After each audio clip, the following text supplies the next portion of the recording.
Good morning students. Today we are starting with the second revision class for surface chemistry और मैं यहाँ पे main point को highlight कर रहा हूँ जिससे आपको याद रहे. Today we discuss about catalyst. Catalyst it is substance which increase or decrease the rate of reaction without undergoing any physical or chemical change.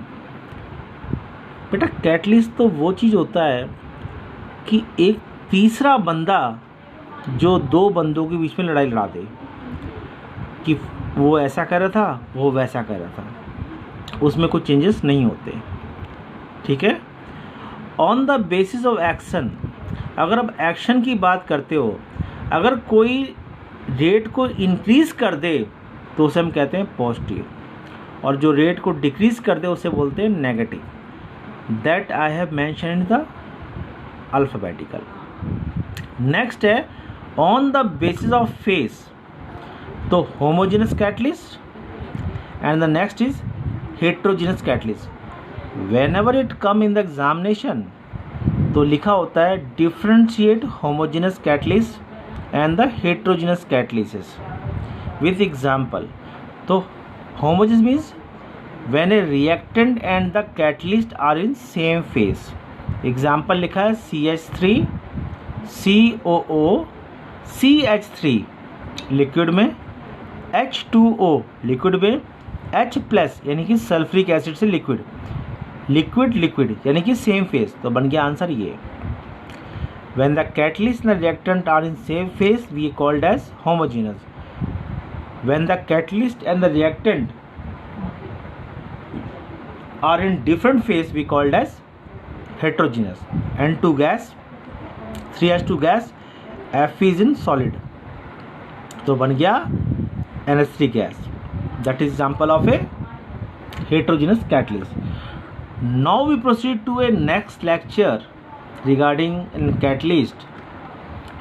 तो क्या लिखा है बेटा ऊपर में टॉप में,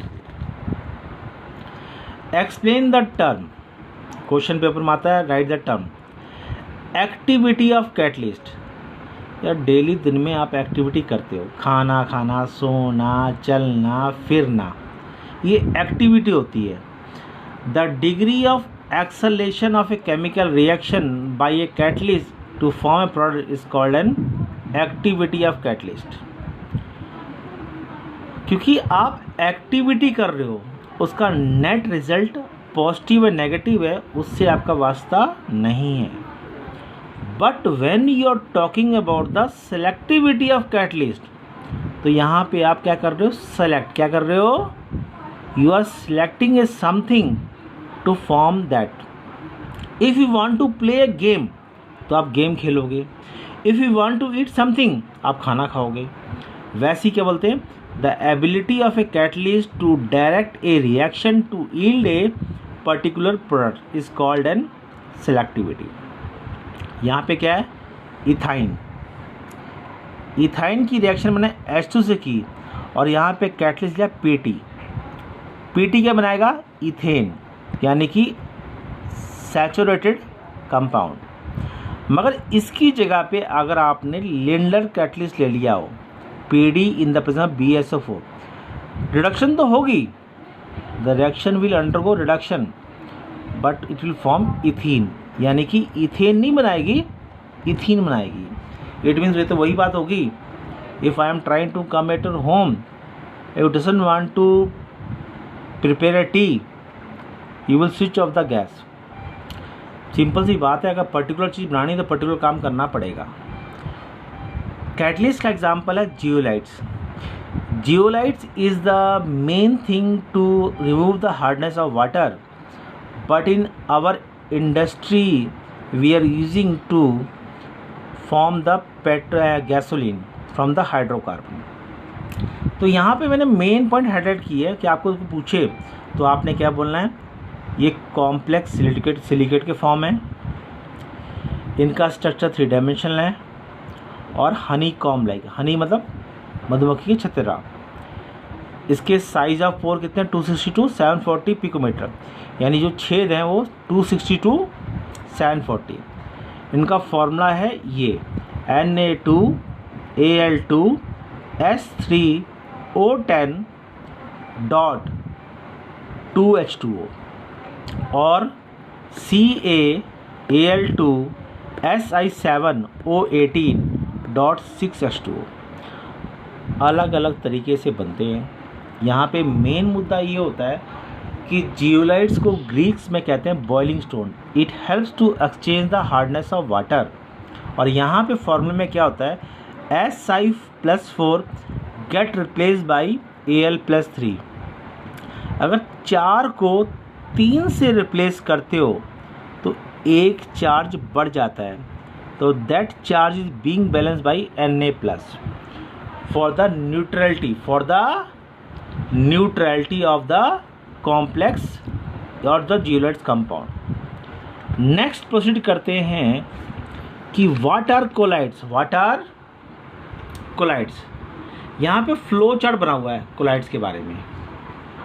कोलाइड्स मतलब it is the intermediate stage between the true solution and the suspension solution whose the size of particle varies from 1 to 1000 nanometre. यानी कहने का मतलब क्या है कि साइज ऑफ पार्टिकल जो है 1 से लेके 1000 नैनोमीटर तक है।